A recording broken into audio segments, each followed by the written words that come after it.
Good evening, ladies and gentlemen. Welcome. This is our 2013-2014 National Honor Society Induction Ceremony. It's a big event. Let's give a round of applause for all our members and inductees this evening, please.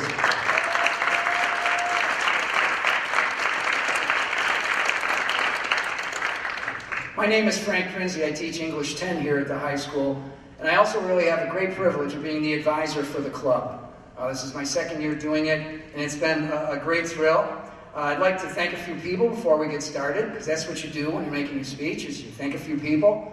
Our superintendent is here this evening. I want to thank Ms. Kim Mueller for all of her support and guidance she gives to this organization throughout the year. A go-to person that really helps us kind of focus and see where we're going with the club. So let's give a round of applause for Ms. Kim Mueller for coming this evening and attending.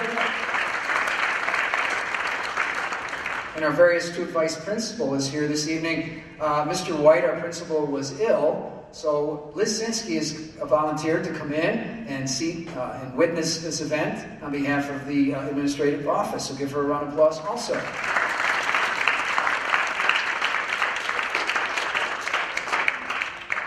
You know, the National Honor Society is the nation's premier organization established to recognize outstanding high school level students.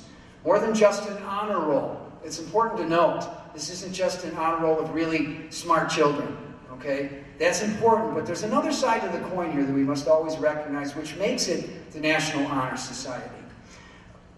These are students that have demonstrated excellence in 4 areas: scholarship, leadership, character, and service. So the scholarship part is there in the equation, but there are 3 other things that are equally important, and that's character, leadership, and service.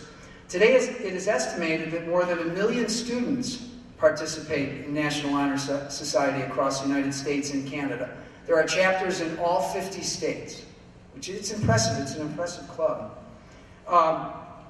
As a teacher, it's kind of interesting. I do get a glimpse every day into the current culture of our nation through the children, through the students. And I'm sure I don't have to tell you, but there's a battle going on. The battle is between the traditions of what we do in formal education and the culture that seems to be steeped in frivolous entertainment and trivial thought. So I see this every day, and I know other teachers do too. People are watching more and more and reading less and less. The visual image, not the written word, dominates communication across the globe. The picture/image has become the universal language. It's kind of interesting. The club's motto for National Honor Society is noblesse oblige, which is a French term, which at the root of its English translation means you've been given something really special, now do something with it, okay, to improve yourself and to also improve the culture around you. In the midst of all of this that goes on in culture and education, the National Honor Society really has become evident as relevant, as having a purpose. And this is what makes it, sort of separates us from the rest. NHS is not an extracurricular activity. This organization really is the logical outworking of education to produce thinkers. It's that simple, to produce thinkers. We are made to think deeply. And hard work is our reward. And the students that we're honoring this evening, and the students that are current members, have really, really walked the front lines of that battle between successfully negotiating scholarly pursuits and at the same time a culture that seems at times to demand the opposite. Our chapter of the NHS does require that every member have an average, cumulative grade point average of 93% or better throughout all of high school. They cannot go down below that, so it's a very high standard. Today it is estimated that when the National Honor Society first came into existence in 21, that the way it's growing now, people didn't expect this kind of, I don't think they would have expected it back in 1921 to see a club that's really taken off the way it has and so solid in its tradition, in its background. The National Honor Society, it's really a twofold, as I mentioned earlier, twofold goal that we try to achieve with the students. The first one is to foster development of its members through utilization of special gifts and talents, and to take those gifts and talents and use them for the enrichment of our school culture and the society in which the school functions. The National Honor Society bridges the gulf between academic achievement and community service. The great writer and thinker C.S. Lewis said, "Nothing you have not given away will ever really be yours." Let me read that again. Nothing you have not given away will ever really be yours. In other words, that which we freely share of ourselves is what becomes our dearest and most meaningful possession. Over the years, I've had the privilege of teaching these students. I'm confident that these young people will make their transition into adulthood and move to their place in society as individual citizens. They will impact the world around them in a positive way, in a productive way, in a responsible way, and in a creative way. In many respects, the future is not some faraway gray vision, but rather the future is right here in the present. The future is right here in this auditorium tonight. It is now my distinct honor and privilege to introduce the current members of the Wellsville chapter of the National Honor Society. And you don't have to hold your applause. I'll introduce them one at a time. This is in alphabetical order. Our Public Relations Officer, Mr. Alex Brown.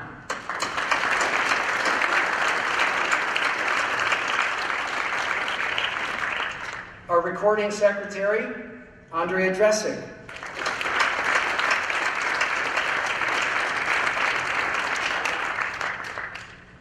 Senior Member, Rachel Ellison.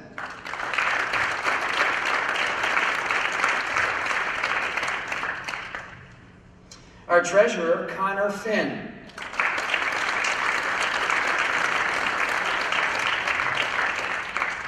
Our Club President, Mr. Philip Jones.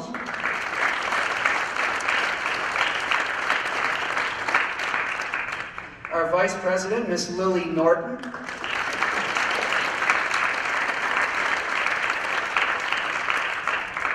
Senior Member, Ricky Smith.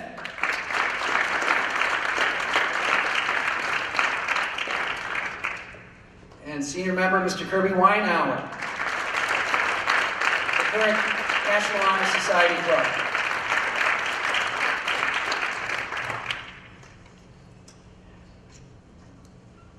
I'd like to move the show forward now and introduce our club president to you, who will take over some of the responsibilities here. Let's give a rousing round of applause to Mr. Philip Jones.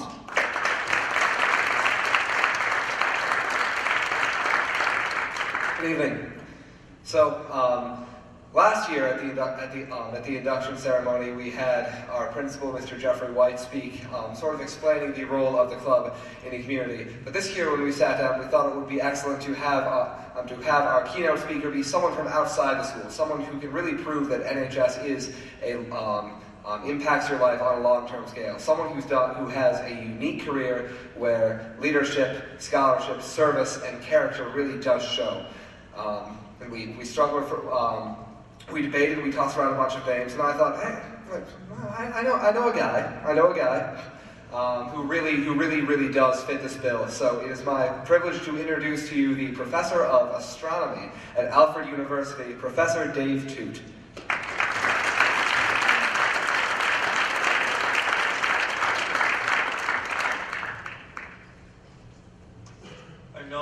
Parents in the room, it has to be a resonance of my reaction to being asked by Phil to come speak. Phil is going to ask me to speak at the National Honor Society thing? Where did the years go?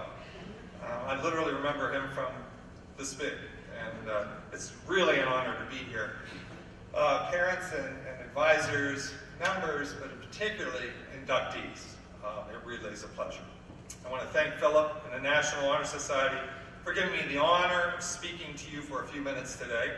It takes a lot of courage to ask a college professor, used to speaking in 50-minute intervals, to give a talk and aim for 5 minutes. But I'll do my best.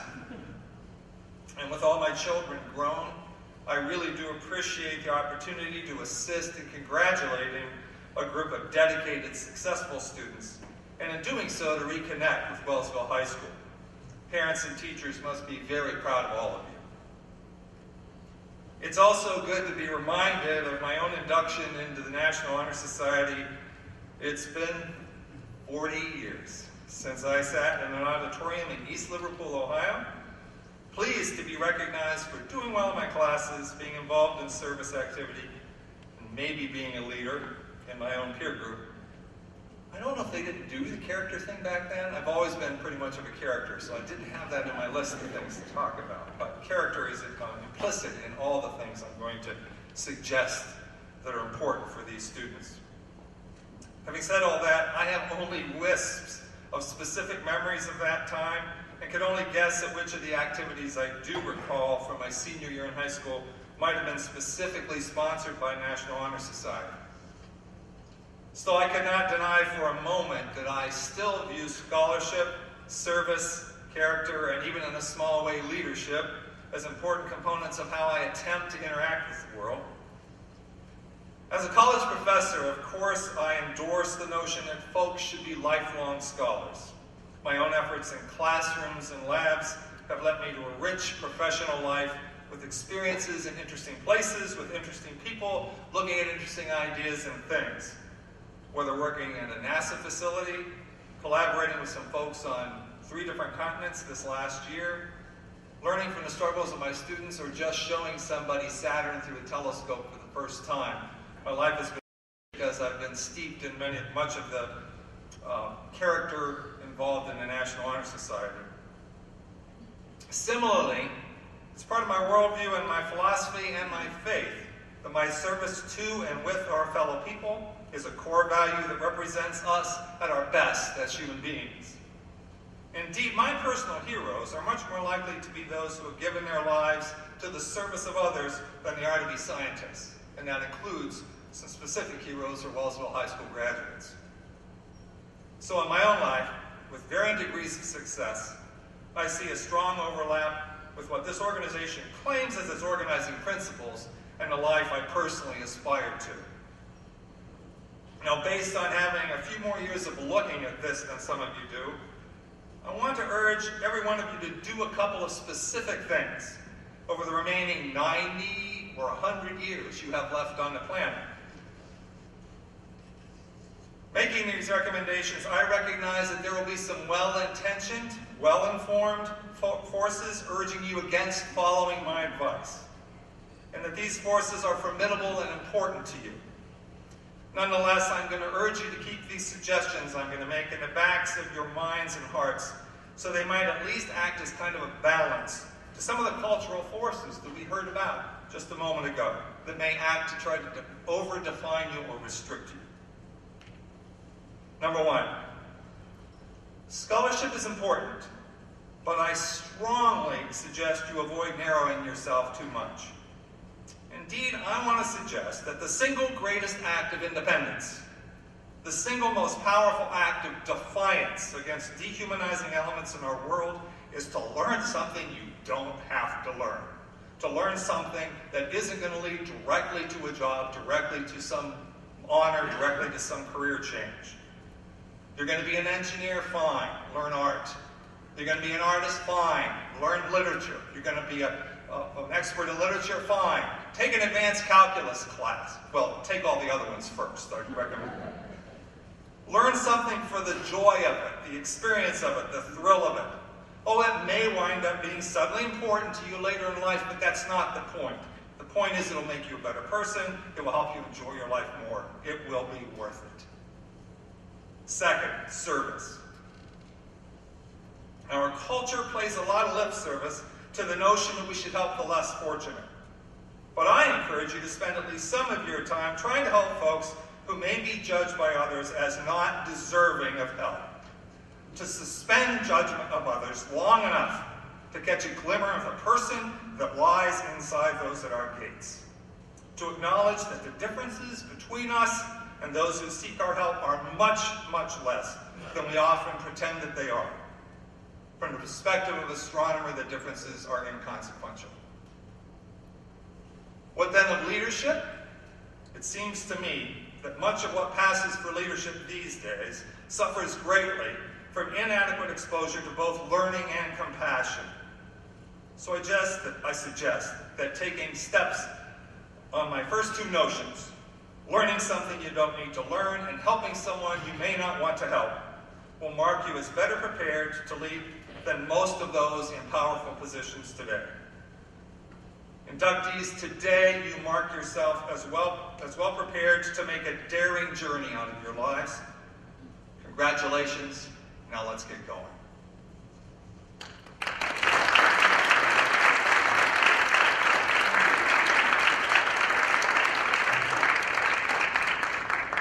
Thank you, Dave. Now, before we really get too deep into the serious stuff, we have a musical interlude for you in the form of the Wellsville Area Vocal Ensemble. I'm proud to count myself a member of. Please welcome Wave.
Passing by tonight, summer and fighting.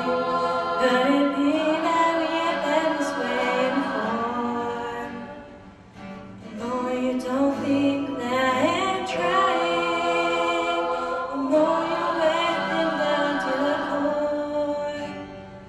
But hold your breath, 'cause tonight will be the night that I will fall for you over again. Don't make me change my mind, or I won't live to see another day. I swear it's true. A guy like you's impossible to find. You're impossible to find.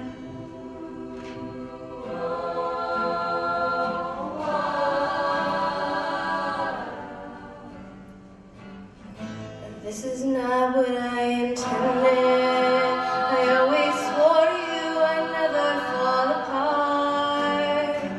You always thought that I was stronger. I may have failed, but I have loved you from the start. Oh, but hold your breath, 'cause tonight will be the night that I will fall for you over again. Don't make me change my mind, or I won't live to see another day. I swear it's true, because a guy like you's impossible to find. You're impossible to find. I'm yours. Talk is cheap. Nights you're asleep. Because tonight will be the night that I will fall for you over again. Don't make me change my mind, or I won't live to see another day. I swear it's true, because a guy like you's impossible to find. Tonight will be the night that I will fall for you over again. Don't make me change my mind, or I won't live to see another day. I swear it's true, because a guy like you is impossible to find. You're impossible to find.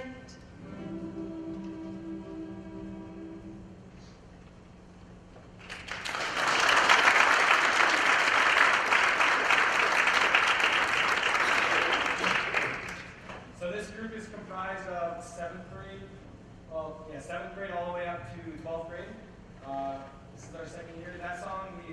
guitar, but the next one you're going to hear is strictly a cappella.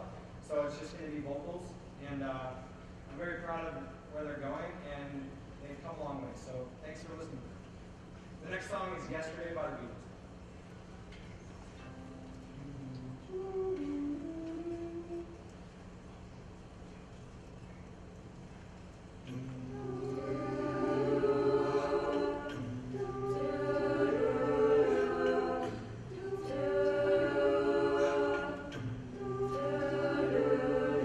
Yesterday, all my troubles seem so far away. Now it looks as though they're here to stay. Oh, I believe in yesterday.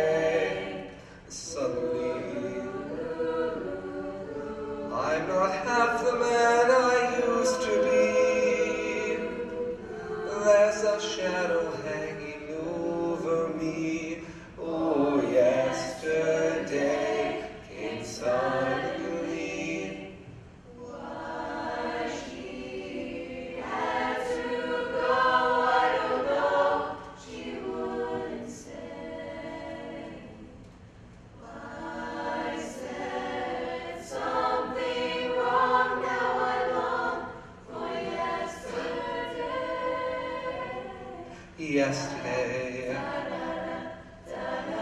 Love was such an easy game to play. Now I need a place to hide away. Oh, I believe in yesterday. Why she had to go, I don't know. She wouldn't say. I said something wrong, now I long for yesterday. Yesterday, love was such an easy game to play. Now I need a place to hide away. Oh, I believe in yesterday. I believe in yesterday.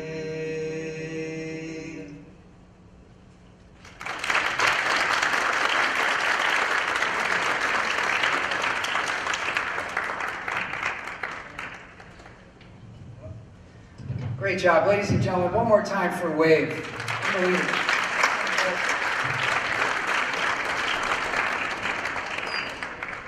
Thank you very much, guys and gals. Mr. Hampton, thank you. All right, let's move our program forward, ladies and gentlemen. It continues this evening with each of the 5 officers of our chapter of the National Honor Society reflecting on the club's history and the 4 principal values: character, leadership, service, and scholarship. First, it's my pleasure to bring our stage our treasurer this evening, Mr. Connor Finn. He's going to talk about history. Connor Finn.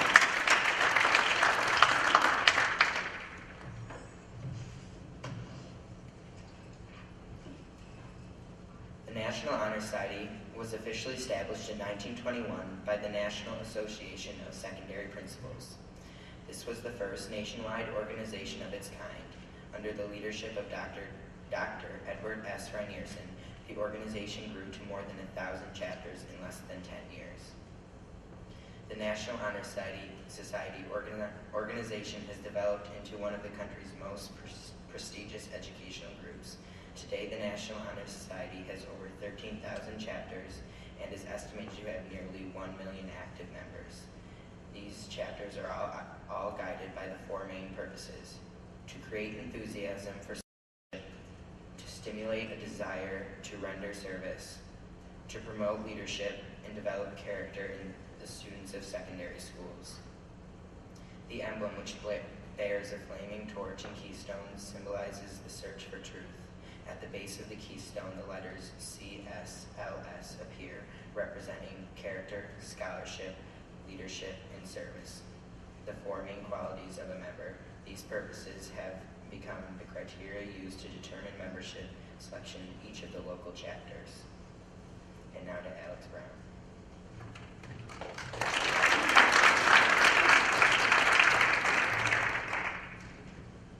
Of the 4 founding principles of the National Honor Society, character is the hardest to measure.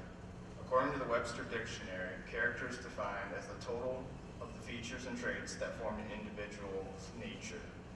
But it is more than that. Shaquille O'Neal said, "Excellence is not a single act, but a habit. You are what you repeatedly do." Character is not determined by a single person, an action of a single person, but is determined by their habits. Those selected for the National Honor Society are held at the highest levels of this. Now I'd like to introduce Andrea.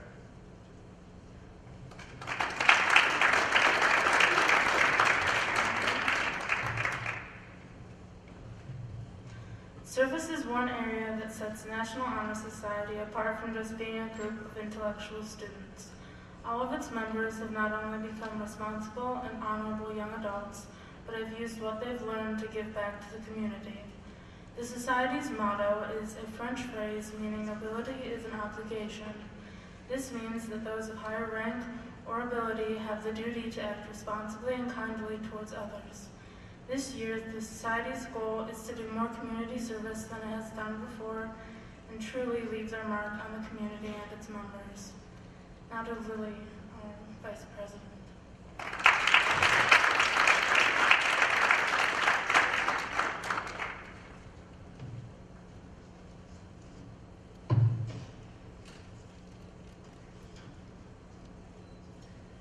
Scholarship is a student's dedication to academic achievement and knowledge acquired through study. Scholarship is not an inherited quality, but one that is acquired and developed as a result of responsibility, diligence, and dedication. Knowing and understanding the lasting benefits of a cultured and educated mind, a scholar is willing to spend hours improving their education. A true scholar continues to learn even when formal education is ended, for education only ends with life.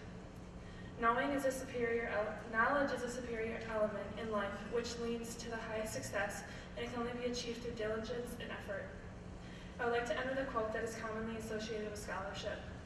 Learning furnished the lamp by which we read the past, and the light which illuminates the future. Now to Philip Jones, who will speak on leadership.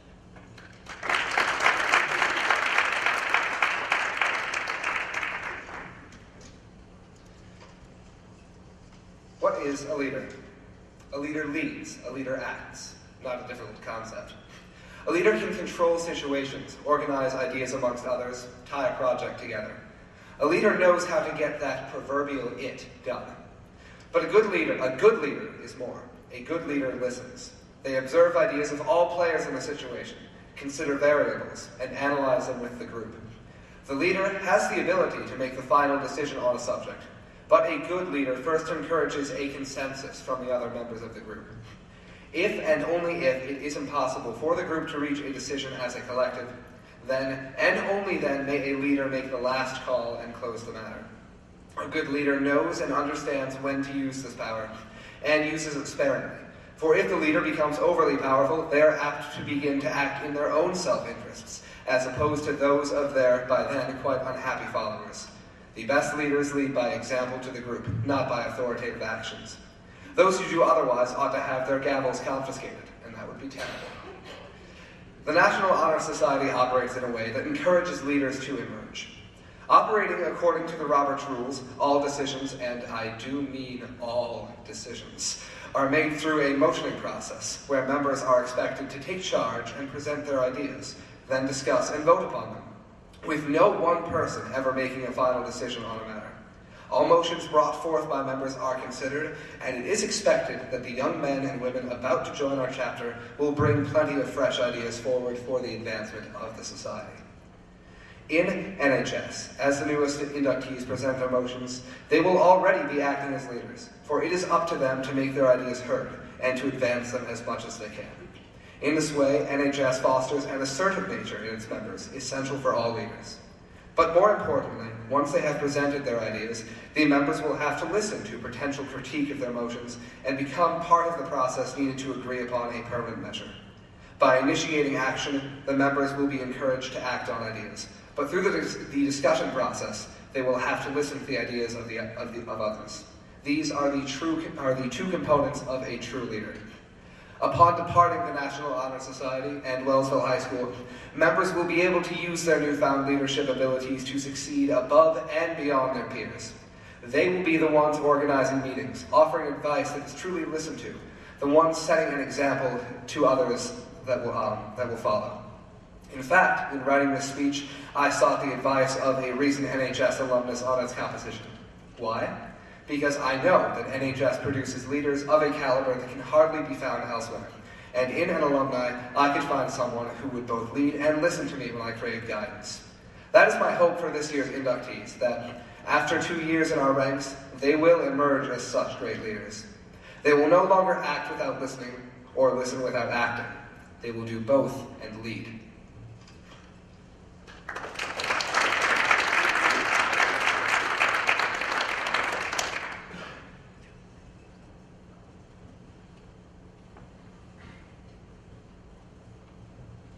We will now begin the induction of the members, the moment we've been gearing up for this whole evening. I'm going to introduce our first speaker. A current member will rise and say a few words about a forthcoming inductee, and the person who spoke before them will go out, stand next to the person they are inducting, and wait for the speaker to be finished. Then, inductee, you will be escorted by your member onto the stage, where you will sit and wait for the saying of the pledge, and then you're in.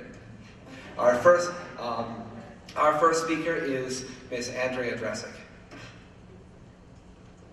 It's Rachel Ellison. I'm sorry. I forget we're going in alphabetical order, but with a twist. So, starting with the E's, Miss Rachel Ellison.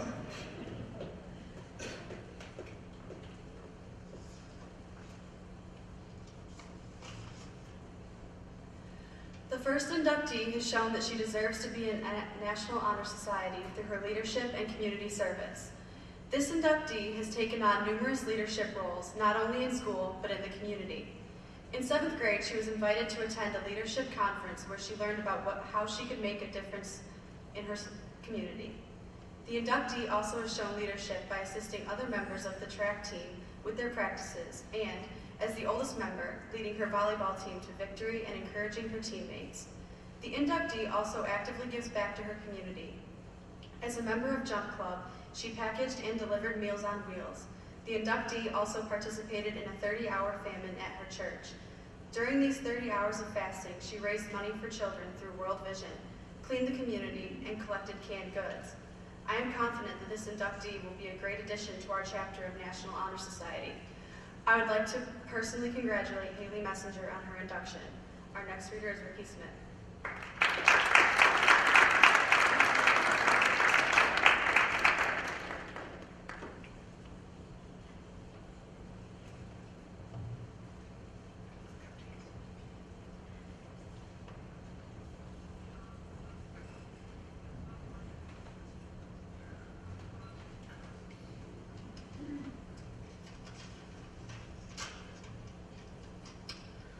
Next inductee is truly a hard worker.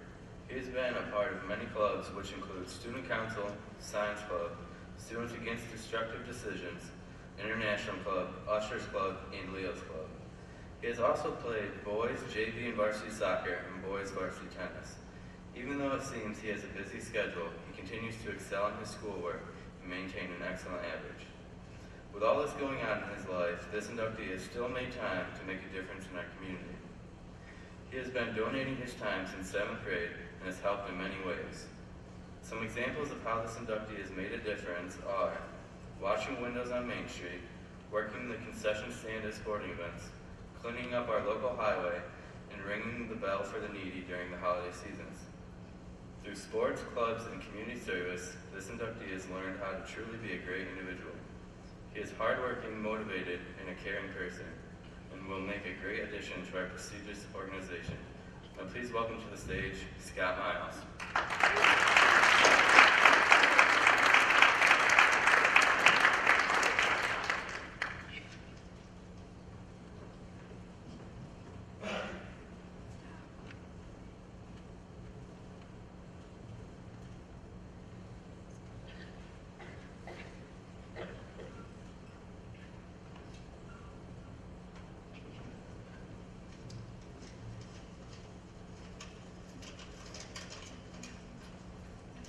This next inductee embraces his surroundings and is a very positive influence to everyone around him. He loves living in a small, cohesive community where he knows everyone and feels like he belongs. As an avid contributor to the band here in Wellsville, this next inductee is determined, hardworking, and an overachieving saxophone player who is always ready to learn new things and willing to put in the work needed to achieve success and reap the benefits of his hard work. He also takes this attitude while playing soccer and baseball. A genuine person, he enjoys helping and bringing joy to others through his acts of community service, which include playing Christmas music during the holidays outside of grocery stores in order to raise money for charity, as well as umpiring and being involved in the Little League baseball program here in Wellsville. His character and leadership skills have been noticed since middle school when he was selected with a few other classmates to attend a leadership workshop. An important leadership skill that this next inductee renders is being a positive influence. This next inductee is proud to say that he is drug and alcohol free and wants that to become an effect on everyone else, creating a positive, contributing atmosphere which will better the whole community. I'm proud to welcome my friend, Liam Cunningham, to the National Honor Society.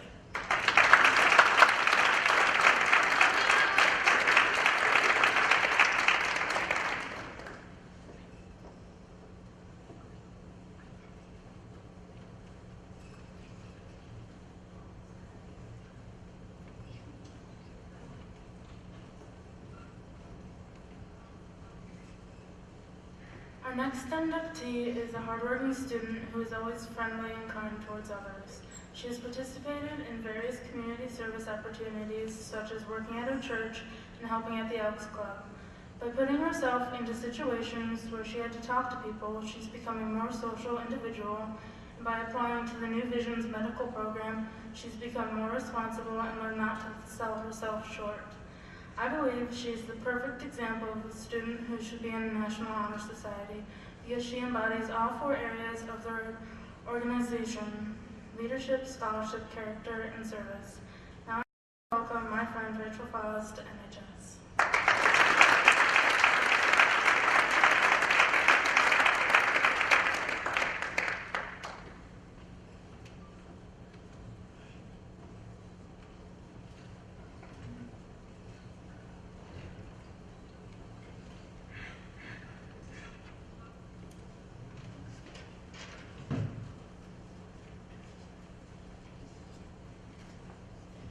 The next inductee to our National Honor Society exemplifies our four main purposes. She has been ranked in the top 10% of her class for the past 2 years. She's a member of the Leos Club, where she holds the leadership position of vice president. She's a member of the yearbook staff, science club. She's been active in our community by selling tickets for the Jones Memorial Hospital Auxiliary, participating in the Immaculate Conception Annual Fun Fair, contributing to Jim Inslee's basketball camp, joining in the Elks soccer shoot and foul shot competitions, officiating WAW soccer games. In addition, she has volunteered at numerous 5K walk and run events, served spaghetti dinner and chicken barbecues, worked at the concession stands at local softball and baseball fields. Much of her volunteer work has taken place at Jones Memorial Hospital, where she has copied and filed papers, helped the billing department, assisted in food service during hospital events, and volunteered at the annual golf tournaments to benefit the hospital. She strongly believes that her service and leadership to our school and community have influenced the person she has become today. She understands the importance of giving back to her community.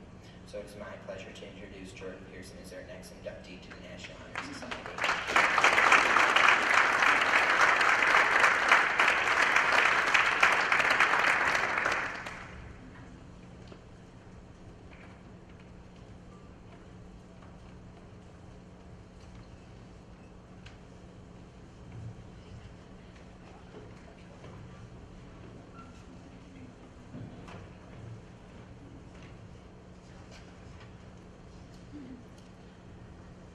The next inductee to our chapter of the National Honor Society is a very well-rounded student that is committed to serving her community. She has participated in student council, holding the position of class president, Leo's Club, and DECA. In addition, she has been a tri-season athlete and held a part-time job while achieving and maintaining significant academic standing. She has dedicated hours of service to both Wellsville High School and the outside community. In school, she has participated in the peer tutoring program. Outside the high school, she has donated countless hours of service to the Wellsville Little League, the Salvation Army, and the Elks Club, helping with scholarship breakfast. She's a natural leader and a great match for our chapter of the National Honor Society. I am proud to introduce our next inductee, Sarah Murphy.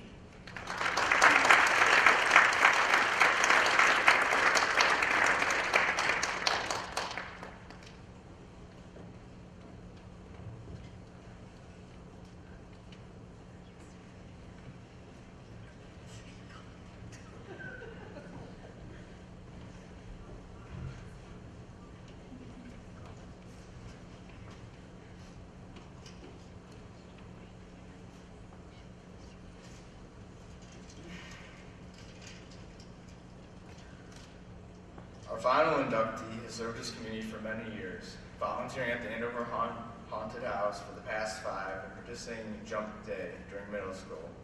He has also been trusted to train new workers at his job and act as their leader. In school, at the same time, he has been able to achieve high grades in his classes while wrestling almost year-round. He possesses all the qualities of a National Honor Society member, so I'd like to welcome Justin Foth as our final inductee.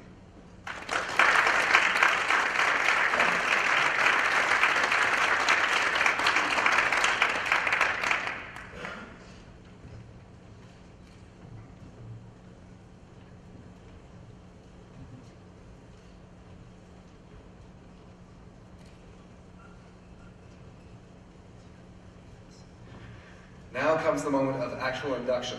If all members and inductees will rise and take their candles, Mr. Counterfeit is going to start by lighting the candles of our current members. So go get your candles. And we hope that the fire alarm doesn't go off. Then once they are lit, inductees, make sure you have candles too, because as we are reading the National Honor Society pledge, your candle will be lit and you will officially become a member of NHS.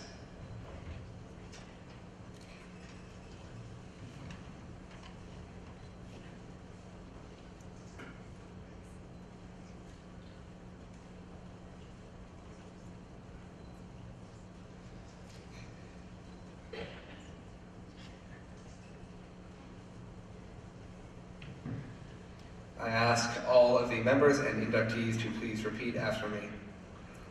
I pledge to maintain high scholastic standing. To endeavor intelligently and courageously. To be a leader. To give of myself freely in service to others. And to hold as fundamental and worthy an untarnished character. In so doing, I shall prove myself worthy of a place in the National Honor Society.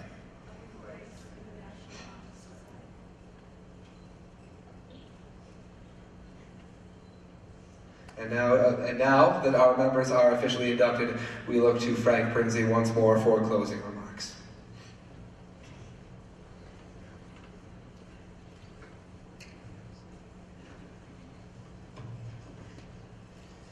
Once again, ladies and gentlemen, round of applause, and hold your applause this time. We'll start at that end. Mr. Justin Foth, Sarah Murphy, Jordan Pearson, Rachel Foz, Liam Cunningham, Scott Miles, Haley Messenger, Kirby Weinhauer, Ricky Smith, Lily Norton, Connor Finn, the list doesn't get any higher, Rachel Ellis, Andrea Dresick, Alex Brown, and Philip Jones. Ladies and gentlemen, the 2013-2014 National Honor Society.